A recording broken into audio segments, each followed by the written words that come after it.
Yes. Ms. Stryker? Yes. Okay, please join us for the Pledge of Allegiance.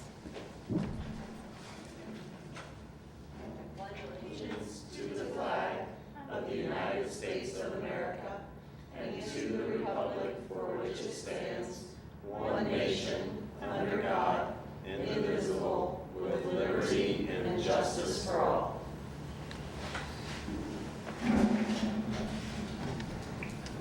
Okay, approval and or correction of the minutes of the regular meeting for May 17th and the special meetings on May 19th, 26th, and June 7th. Do I have a motion to accept? Albert. Okay, I have a second. Okay.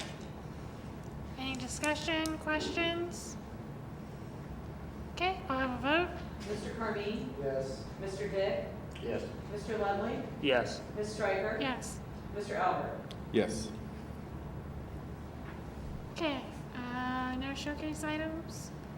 All right, moving on to public participation. We have Mrs. Deb Purcell tonight from High Point to give us an update.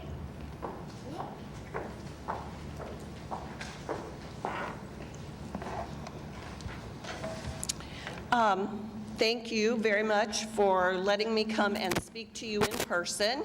I appreciate that. I want to say congratulations to the board for the selection of the new superintendent. I have worked for 5 superintendents in my 20 years in education, including Dr. Penzarski, and I wish her all the best.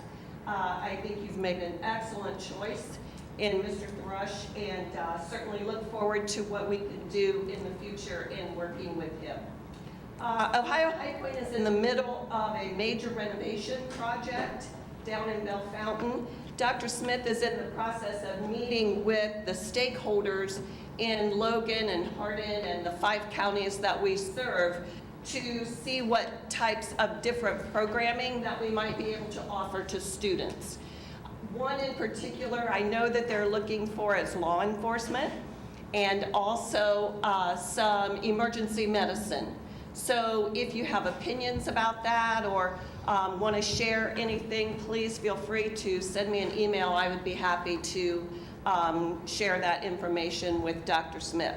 He will also be setting appointments with some of the new principals in the district along with new superintendents to update our districts on the 5-year forecast. So I'm not going to get into that. I was going to give you a little bit of a summary on that meeting. It was forever. But I'm not going to do that since he's going to be meeting with all the new administrators. On May 21st, I attended the Ohio High Point Convocation, and due to construction, it was held at the Bell Fountain High School, which has a beautiful football field. If anybody ever wants to go down there and take a peek at it, it's AccuSport, and it's absolutely beautiful. They were very accommodating to Ohio High Point. We had 7 students graduate from Kenton City, convocate from Kenton City schools through Ohio High Point. And I did try to seek out some of those families and talk to them and congratulate those students. I did want to share with you just a little bit about the certifications and the college credit that the Ohio High Point students receive through the main campus and through the Northwood satellite. We had 8 students in the Allied Health and Nursing program earn their patient care technician certification. We had 8 students in Allied Health and Nursing earn CPR. And I know you guys already know this, but just a reminder that some of those certifications can give students points toward graduation. So certifications can be important for kids who are in career tech ed. So we had 21 students who will be eligible for 3 semester credit hours in medical terminology if they attend college in Ohio. We had 20 students who are eligible to receive 3 semester credit hours in manufacturing operations. We had 8 students who are eligible for 3 semester hours in computer integrated manufacturing. So those 2 programs for sure are definitely moving in the right direction for us in students receiving not only certifications, but also college credit before they graduate from high school. For the 21-22 school year, I just thought I might share a little bit of the information that I got from our guidance department and from the Ohio High Point Guidance Department. We're doing really good things here, and if I haven't done it before, and maybe I have said it before, but I want to say it again, I will forever be grateful to Dr. Penzarski for bringing Career Tech Ed to Kenton. And not just because I was a teacher at that time, but because I'm committed to this community and I believe in career and technical education. And I believe in giving students choice on the pathway that they want to pursue, especially giving students choice if college is not in their future. We need to help students see that there are other options, and I think by us bringing Career Tech Ed here to Kenton, that was a big step in helping those students see that they have a choice if college is not for them. So for the Kenton Northwood program this year, including agriculture, including the ag program, because we do employ that teacher, we share that teacher, well, we employ her. She teaches here, but we employ her. 146 students at Kenton have registered for the ag courses. There are 88 students who have registered to take the allied health and nursing courses next year. There are 46 students who are taking the information technology courses. There are 44 students registered in the advanced manufacturing. And there are 17 students enrolled in the first course being offered in a business pathway. And that first course is entrepreneurship. And those 17 students, I feel entrepreneurship is a wonderful opportunity for them. So I think that's a great place to start. Down at the Ohio High Point main campus, we have 17 seniors returning from Kenton for their senior year. And then we have 4 students who are going to be taking one of the senior-only programs. There was a period of time at Ohio High Point that we didn't offer senior-only programs, but we've kind of brought those back as options for students. Again, more choice. We need to give students more choice. So 4 seniors from Kenton will be taking the senior-only program down there. And we have 13 incoming juniors from Kenton going down to Ohio High Point, to the main campus. So that's a total of 34 students that will be taking classes on the main campus next year. So I just wanted to share some of that with you instead of me having to type all of that to Sheena and then Sheena having to give all of that to you. And then I wanted to see you in person. So, and thank you for the opportunity to be that representative for this board at Ohio High Point Career Center. Do any of you have any questions for me?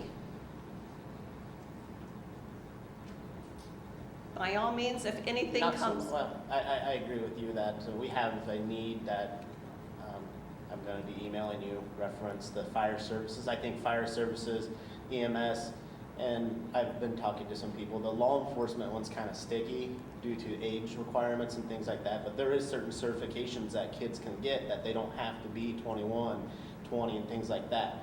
So I'm glad that you came in person and I can hear, we can make that contact, and I'm going to definitely be in contact with you because Hardin County ourselves, we have a very extreme shortage in first responders. You know, we have EMS facilities talking about potentially not being able to provide services. So if we can get kids involved, or young adults at juniors and seniors getting ready to graduate, young adults involved, maybe we can help better our community that way too. Absolutely, I so agree with you, and you can take me to lunch anytime, and we will discuss that. Okay? And we did have, when I taught, we had internships Yeah, with. and I think we need to do something like that again. Yes. With fire and EMS services very much in this county. Yes, COVID made a huge difference, and everything slowed down, but I know we'll get things moving in that direction again. So thank you all so very much. I'm on my way to the ball field. But if you have questions, by all means, email me, and thank you for the opportunity. Thank you. Thank you. Thank you, Deb.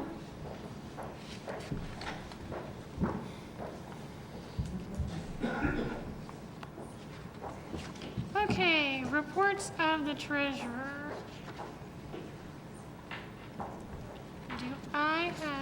Do you have anything, Jill? Just a couple things. Okay. I've been tracking where we're going to end up with our food service, better than expected. Good. We'll probably only have to handle maybe up to 60,000. Okay, So Nice. much better. that's awesome. What were projected potentially? 110 was 110. projected. So 50,000, that's good. Yeah. Yeah, I think part of that was just wondering where the federal reimbursements were going to come in. Right. So everybody's guess is as good as the next person's. So that's good news. Yeah. And I'm tracking general fund where we're going to be at as well. So far, the numbers are looking a little bit better than what it was. Good. But I'll know more because we'll have one round of payments, which will affect purchase services and supplies and things like that. So we should have one more check run between now and next Wednesday when we end our fiscal. And so I think we'll be a little bit better as far as that deficit spending line. I thought we'd be in the black by 1,800. I think we'll be a little more in the black than that. So that's a good thing. It buys us a little bit more time. Good. But you'll see that come July. I'll probably do like a comparison like I did last year so you guys can see what was projected and what we actually came in at. Okay. Other than that, that's all I have. Okay. Questions for Jill? Okay. Motion to accept. Albert? Okay, Albert, I have a second. Yep. Mr. Dick. And I'll take a vote. Mr. Dick? Yes. Mr. Leslie? Yes. Ms. Stryker? Yes. Mr. Albert? Yes. Mr. Carney? Okay. Item 7, superintendent report. I do have a couple things to go over tonight, just to make the board aware. The first would be the American Rescue Plan Safe Return to In-Person Instruction and Continuity of Services Plan. It's item 11O on your agenda. And because we receive what might be considered the ESSER dollars, every school district has to post their plan. Some of this just comes about because they want to ensure that we're back to in-person. We were mostly in person all last year, but I think there's just some accountability wanted. And so by Wednesday, we'll have to post this. So Ryan, I will send you a copy of this. And there were some links that I couldn't get to work, so I may highlight those before it goes on the website for extra resources. But I just want to kind of talk you through what that looks like and what's required to be there so that you're aware. The first part, again, is just the purpose. The second part is that there has to be a plan for the district to get input and to review, because I'm sure based on last year, you know how everything changes. And so when things change, we might need to make some adjustments. And so that just talks about those pieces on how that would look and what that would be. And then just committing to in-person instruction, and that's the next part. And that if there's something that would happen or break out, that we did apply to do blended learning. We could do a hybrid or do remote learning if we were required. Please understand, I don't want to do that. I don't think the board wants to do that. I don't think Chad wants to do that. So but we're just accounting for those things. I think it's also important that we sustain COLA. We will sustain it as our credit recovery program for the high school, or I hope that you sustain it for that. But even sustaining it next year as an online option for those families, because vaccines aren't available for all children yet, and some parents are still uncomfortable without their children having the vaccine. So I just think that's a responsible action to take to sustain that program. And that paragraph talks about that. Then we have to talk about our face covering policy. And so I just want to make sure that you understand that our face covering policy is mostly about how to wear a mask. I think it's not whether or not we have to, it's how to. And also to note that the face mask policy states that we'll do what's required of us. So last year we spent a lot of time about not being reckless, which means that we follow the CDC guidance or Ohio Department of Health guidance. In Ohio, we had some mandates that are no longer in existence, but if you do what the health and safety guidance say, then you're being a responsible school district and serving your public. And so if something comes up, which I'm not anticipating, I expect it even to lessen over the summer, but if something would come up, you're covered with your face mask policy as it exists to be able to implement whatever would have to be done. The next section talks about physical distancing. If you've kept up, they're still suggesting that when possible, you do the 3 feet minimums throughout. And we're pretty good at that. I think that across the board will be pretty easy to sustain. The hand washing, the respiratory etiquette, that means like if you cough, cover your cough. I think those are just good health habits that will keep our kids in school and keep us healthy. So we'll sustain those. We'll also sustain our cleaning of our facilities and the things we've put in place. We've learned how to do it, so there's no reason to not continue that work. Right. And so we just acknowledge that we're going to do that. We have to talk in the plan about contact tracing and quarantining, and basically what that is we do what we have to do, what we're required to do by Kenton Health Department and Ohio Health Department. So that's nothing that we invented. They talk about the screening, if you are feeling ill, how we would help send or help families find a place to get a COVID test. And COVID tests are pretty rapid right now. And so you're able to get them very quickly at different locations. And we just note where those locations are. We also have to show that we have provided opportunities for people to be vaccinated. Even a lot of schools have just provided the information or locations and sites for both staff and students. We were actually able to do a lot of that at the clinic. So Mindy's done a great job making sure our community knows where they can receive a vaccine if they would like to. The final part is just that continuity of service. So we wrote an extended learning plan. Our summer school is a little bigger than it was in the past, more robust, because we had some more gaps to fill with COVID and with kids that lost instruction. So that plan is what I can't get to link, Ryan. So those are some things that we'll have to link. And then we have to have a student services and accommodations for students with disabilities. Basically what this means is that we're ensuring that our students are receiving services no matter what kind of learning model they're in. If they need the service, we're going to find a way to provide them, and Kenton did an outstanding job of that during COVID. We had an outstanding team. So I have no worries. There's a mental health support and counseling service. As you're aware, we have social workers in our buildings. We actually have health centers in every building, and we'll sustain those next year. So the counseling pieces are in place, FRC, different kinds of things, in addition to our guidance counselors and our school social workers through health partners. It says, how are you going to monitor your health services? We have Mindy Hensel. She's a rock star.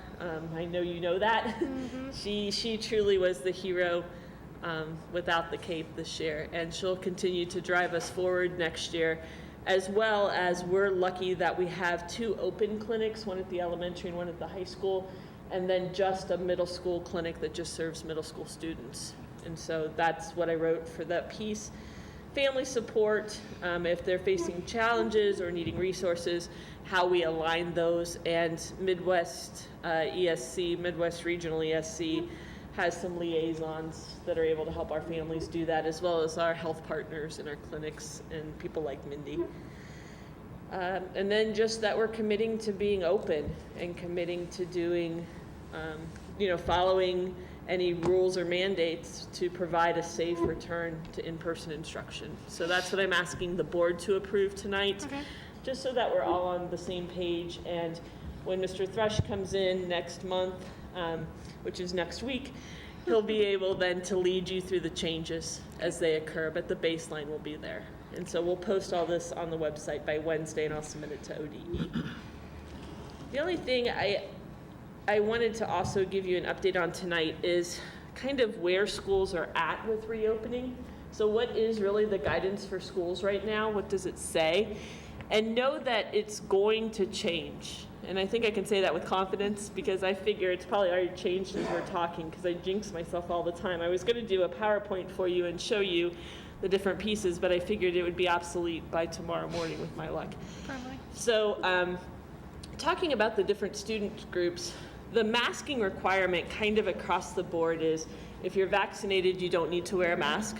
If you are, we want you to wear a mask. Like you should wear a mask if you're not vaccinated. And that's probably what will happen when schools open. I don't foresee any kind of reporting of whether or not you're vaccinated, turning in cards, that kind of thing. I think it will be more honor system based. Mm-hmm. But children and staff will also have the opportunity to wear masks if it makes them feel more comfortable. For some, even if they had maybe a low immunity or higher risk for some things, are more comfortable with a mask. And that will always be the choice. But just know that that's kind of where things are in general. Now, I'm speaking very broadly. There's some conflicting evidence out there and guidance, but that's kind of broadly where we're at. We'll also, we talked about the social distancing, the cleaning, and any kind of barrier or like a desk shield that might have been in place. Those can all come down. So what I say are pre-COVID standards. But if we have a staff member or a student that would feel more comfortable with that, especially maybe one that wouldn't be vaccinated, we're more than willing to do or offer those kind of extra safety protocols to get our kids back in school and to make sure everyone feels safe. So that's what I foresee coming with staff. As I shared, just the whole basic what the CDC standard is. If you're not vaccinated, then you should wear a mask. With transportation, I think you'll return to pre-COVID routing. I still think there will be, because you really can't do distancing on a bus, it will probably still be the family grouping for the seating. But here's the one to watch. So if you want to watch something and you enjoy watching the contradictory mandates that go on across this country, the one to watch is the one about public transportation. Because just like when you go to the airport, you have to wear a mask, the one for school buses hasn't been dropped. So right now, as it stands, that I know, because I haven't looked it up for a couple days, of the 21st of June, is that bus drivers and all students that ride the bus would need to wear a mask because it's public transportation. Right. Now, chances are, I really believe that that's going to give over the next couple months, especially when the pandemic is released. But just kind of watch that one, because that'll be one you want to monitor, one that could look a little different. I talked with Regina today. Lunch should return to normal. All pre-COVID experiences should be able to operate and work. And recess, any extracurriculars. I know sometimes there were questions about wearing masks outside and all those pieces. And again, the guidance conflicted. But all that should be pre-COVID experiences for our families. The last piece we talked about a little bit, but I think it's really important to sustain COLA, at least for another year in its full capacity to serve students that just aren't ready or families that just aren't ready. And I think these are, you can take this as my opinion, this is my last time to speak in a superintendent report, so I'll tell you what I think. I think it's important to let kids transition back whenever they're ready. Because what you might find is that if the 10 and under vaccine is ready in the fall, there may be families that just want to wait out that vaccine and then come back. And I think that we should let them do that because the best place for our kids is in our classrooms with our teachers and with other kids. So if we could make that happen, that's what I would do. We have working in another district, there are some things with scheduling that I think is important. So to make those transitions smooth, you might want to think about scheduling all kids in classrooms so that we don't have an influx of kids coming back, and that they know that what their classes are, they know who their teachers are.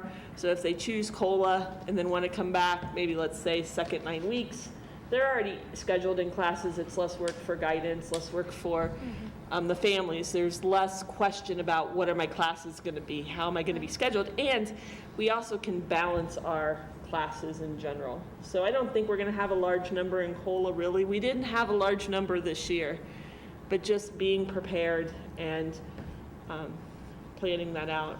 Does anyone have any questions about either thing that I talked about tonight, the rescue plan that will be posted, or the, just I guess, my ramblings about what's going on as you prepare for August? No. Okay? And then the final thing I'll leave you with is just know that unfortunately you do probably need to spend one more night with me in a board meeting to do the hiring, and we need, hopefully some of the agreements will be finalized. We still need to finalize OPSI and the administrative contract, and so I'm hoping that next week we would be able to kind of close that gap. I do not know if there are any positions that haven't closed for application process, so that we haven't started interviewing for, but if you're interested in working for Kenton City Schools, even if it's in a substitute role, check the website, because the website has all the jobs posted, and go ahead and apply. I can tell you that we need people that are willing to serve and work with our kids. So that's all I have. Thank you. Okay, board committee reports. Finance committee. Yeah, I've got a few points to go over here. Okay. I think the first point that I've got is in regards to the weightlifting equipment. I know they were looking into upgrading the equipment, mainly for safety reasons, and they've had this same equipment for quite some time, so. I think the amount that was looking to be was $21,000, is that correct, for the upgrade? And I think that's going to be coming out of the football fund. And I think within that fund there was $36,000 within that fund. So I guess the biggest piece with that is that it's not coming from any kind of a school fund or general fund. It's just coming out of that football fund to secure that equipment. The other piece that I had, and Joe, you might, if you have anything more on this, was moving from the SORSA to the Ohio school plan. And I think from what I had, the cost savings of doing so would be somewhere around about $29,000. $29,000. Okay. Yes. And I think there's more of a ability to be able to customize the plan within that Ohio school plan compared to being where we're at right now with SORSA. Yes, and I can elaborate a little bit on that. Sometimes, and I'm not saying anything negative about any type of insurance company or anything. The one that we're with is smaller. They have more cookie cutter type plans. So you're paying more money for a liability or a deduction or a deductible that you don't need.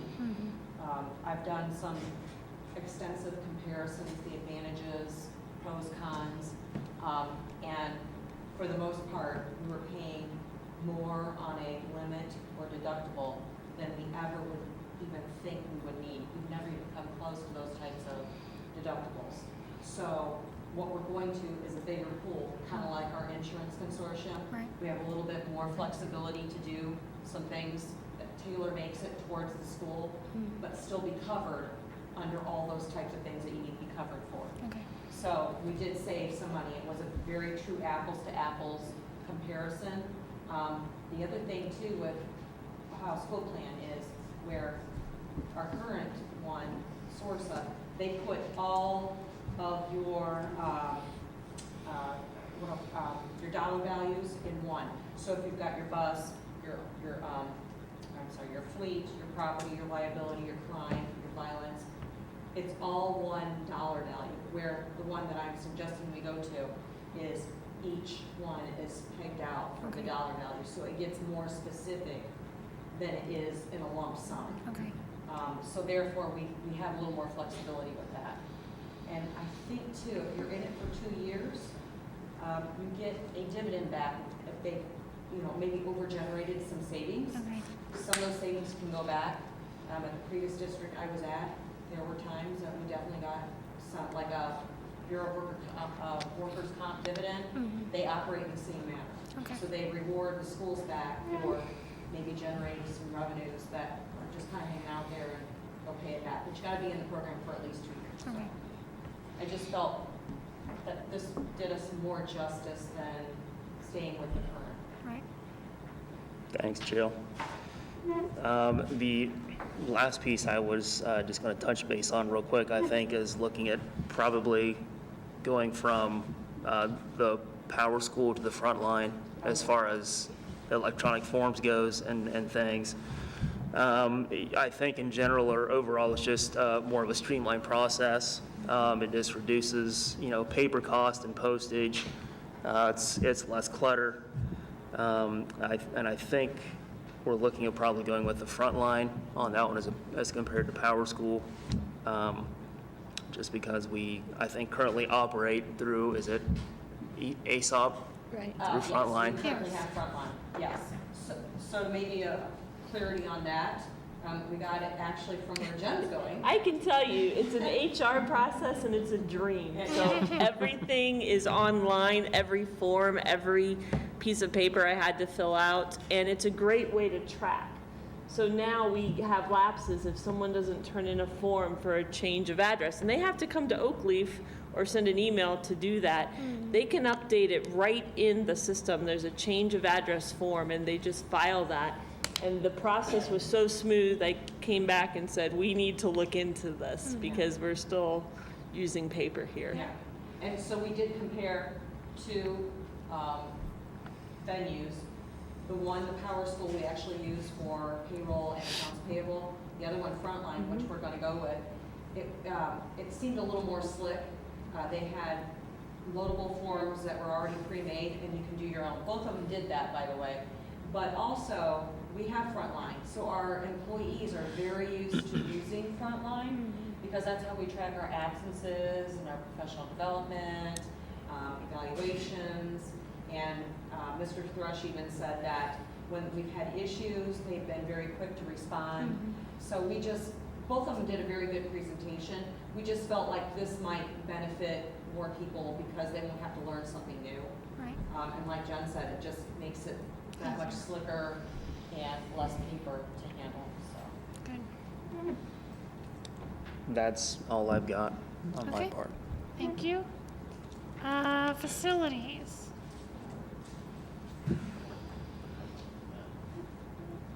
Nothing? Okay. Extracurricular? Yeah, we met just a couple things. He kind of touched on the weightlifting stuff there. And we talked about we have 4 of the 5 sponsors needed for that new scoreboard. We did? Okay. So Good. we got all 5 now. Good, good. And we actually received a payment so far for one of them, Awesome. $10,000 already. Woohoo. Yeah. Awesome. Yeah, I know 3 at least at that time. 3 of the 4 were just going to do the 10,000 for the 5 years. One was going to do 2,000 a year for 4 or 5 years. I don't know about that last one, but okay. So Well, thank you to whoever that was. Awesome. that's all we have there. Career Center, Deb already took care of that. Policy, do we have anything? Yeah, policy, it was actually a pretty quick meeting. Okay. It didn't last too long, so there were just a few things. You can actually note in the agenda today, 11B and 11L are the ones really discussed. Okay. Really just doing some cleanups on some policies. And really, that's really about it. Okay. Full faith insurance for Jill. I got 5220 and 7 Just some cleanup. The policy is right. Okay, awesome. All right. Looks like we don't have any old business. So moving on to new business, personnel items, 10A through 10L.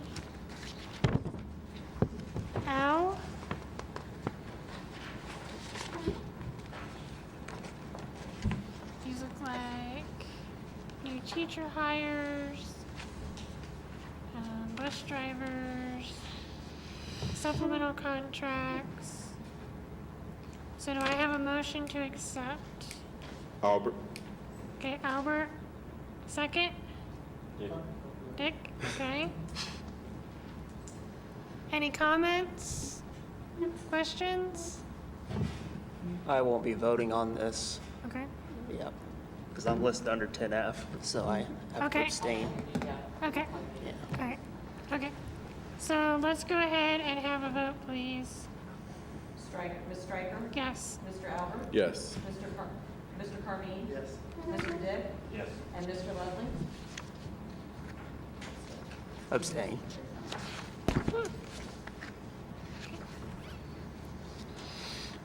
all right, item 11A through 11O.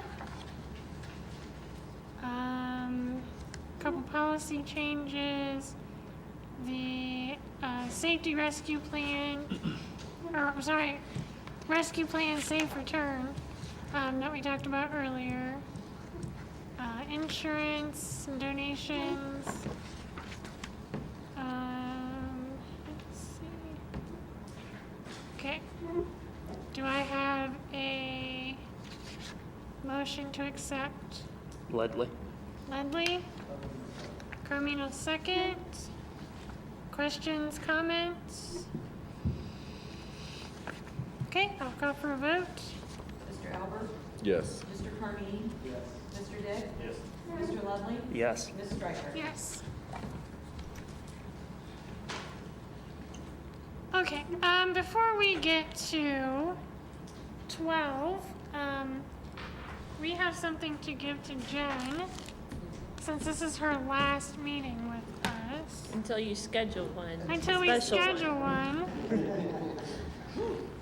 So actually, I will give this to her, and she can open it. Thank you so much. So we just want to thank you for everything that you've done for us. Wish you all the best of luck. It's beautiful. It has the paw on it, which will make it extra special.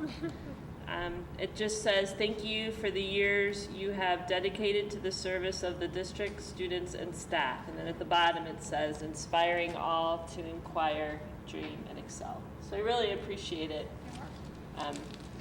This has been a wonderful district, and I've really enjoyed working here and serving here. And please know, especially Michael too, because he'll be here a little longer than I will, but if there's anything that we can do to serve or help and support the school district, we are advocates, and we're here to help. And if there's anything that, I'm excited to watch what's going to happen, I guess. So I'm super excited for Chad and his team, and this board, and the future of Kenton City Schools. So thank you. Thank you. All right, so we are going to, I need to approve a motion to go into executive session. There will be no further business after executive session. So do I have a motion to accept? Albert? Albert? And do I have a second? Carmine? Time in will be 7:39, Joe. Do you want to set that board meeting real quick? Justin suggested Wednesday. Yeah, we can. Does that work for everyone? Next week, Wednesday? June 30th? Is that okay? What time? I suggest virtual unless you want to do it in person, because it's going to be short. I don't Anytime anticipate. after 4. Anytime after. It's gonna be virtual, I can probably make anything work. Anytime after 4:30 for me. Yeah. Let's shoot for 5:30. You want to do 5:30 on June 30th, a virtual meeting. The purpose will be for hiring and maybe to approve the contracts if they're ready. Yep. Okay, I'll let Linda know to send out an invite. Thank you. Okay, I have the two motions. Call for a vote? Mr. Carmine? Yes. Mr. Dick? Yes. Mr. Ludwig? Yes. Ms. Striker? Yes. Mr. Albert? Yes. Next regular board meeting will be July 12th at 7 p.m. here at the